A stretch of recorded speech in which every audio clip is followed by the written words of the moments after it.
갑상선이 맞나요? 갑상샘이 맞나요? 갑상선은 목 앞부분의 가운데 위치하며 앞으로 튀어나온 물렁뼈와 기관지 사이에 존재합니다. 그래서 목 안에 있는 편도선과는 다른 장기입니다. 선은 한자이고 샘은 순 우리말이므로 갑상선과 갑상샘은 같은 말이지만 습관적으로 갑상선이라고 많이 불리고 있습니다. 갑상선은 사람이 살아가는데 반드시 필요한 갑상선 호르몬을 만들어 저장하고 혈액 내로 분비하여 우리 몸의 대사를 조절합니다. 신체의 대사 과정을 촉진시켜 여러 장기에 필요한 에너지를 적절하게 얻게 하고 이 과정에서 발생하는 열로 체온을 유지시켜 줍니다. 갑상선은 어떤 장기이며 무슨 역할을 하나요? 갑상선은 아담의 애플이라고 불리는 목 앞부분에 튀어나온 갑상선 연골 바로 밑에 존재하는 나비 모양의 내분비기관으로 갑상선 호르몬을 분비합니다. 보통 목 안에 있는 편도선이나 림프절과 혼동하는 사람도 있는데 갑상선은 목 안에 있는 게 아니고 목의 밖 앞부분에 있습니다. 갑상선은 뇌의 명령을 받아서 신체 발육 및 에너지 대사의 조절에 꼭 필요한 갑상선 호르몬을 분비하는 역할을 합니다.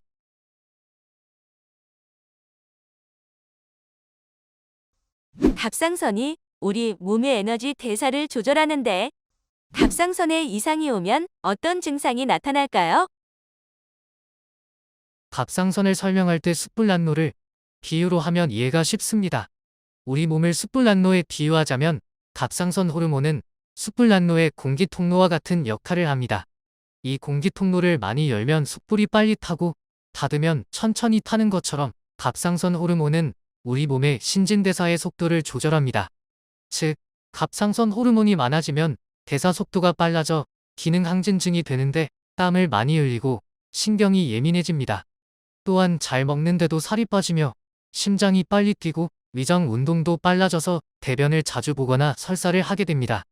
손떨림도 흔한 증상입니다. 반대로 갑상선 호르몬이 적게 분비되면 숯불난로의 공기통로를 막게 되면 숯불이 타지 않는 것처럼 대사 속도가 느려져서 추위를 많이 타고 얼굴과 손발이 붓고 붓기 때문에 체중이 증가합니다. 위장 운동이 느려져 변비가 발생하며 기억력 감퇴도 나타납니다. 갑상선 질환의 정확한 진단을 위해선 어떤 검사가 필요한가요?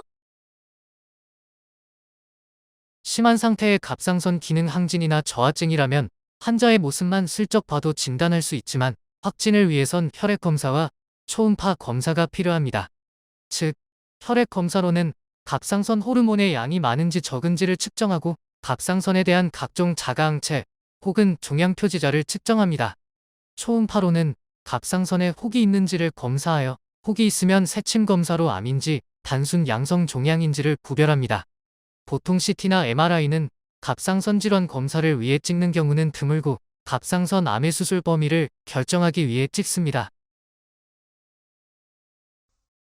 혈액으로 갑상선 항체를 검사한다고 하였는데 어떤 의미가 있는 검사인가요? 갑상선 질환에서 자가항체 개념은 매우 중요한 것입니다.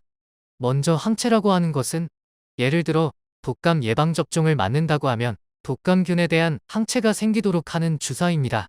그래서 독감균이 우리 몸에 들어오면 이 항체가 독감균을 공격하여 독감을 예방하는 것입니다.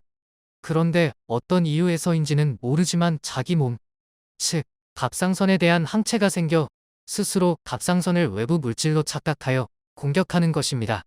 그래서 예방접종으로 생긴 항체가 아니고 스스로 생겼다고 해서 이 항체를 자가항체라고 부르고 이런 질환을 자가면역 질환이라고 합니다. 갑상선 기능항진증의 대표인 그레이브스병, 기능저하증의 대표인 하시모토 갑상선염이 바로 자가면역 질환이고 갑상선 질환의 약 90%를 차지하는 대표적인 질환입니다. 갑상선의 대표적인 질환이 모두 자가면역 질환입니다. 자가면역 질환은 유전적인 경향이 있다고 하는데 갑상선 질환도 유전되나요? 갑상선 질환의 대부분은 유전적인 요인이 관여합니다. 예컨대 기능항진증인 그레이브스병은 유전적으로 특정한 체질을 타고난 사람이 다른 환경 요인, 즉 스트레스나 바이러스와 같은 환경 요인에 노출되면 갑상선 자극 항체가 활성화되어 갑상선 호르몬을 필요 이상으로 과다 분비합니다. 이 환경적 요인에는 바이러스가 유력하고 어떤 바이러스인지 찾는 연구가 진행 중입니다. 스트레스 역시 객관적으로 표시할 방법은 없지만 스트레스 후 적어도 갑상선 질환이 악화되는 경우가 흔합니다. 즉, 유전적 체질을 갖고 있는 사람은 일반인에 비해 갑상선 질환의 발생 빈도가 높다는 것이지 유전적인 요인으로만 발생하는 것은 아닙니다.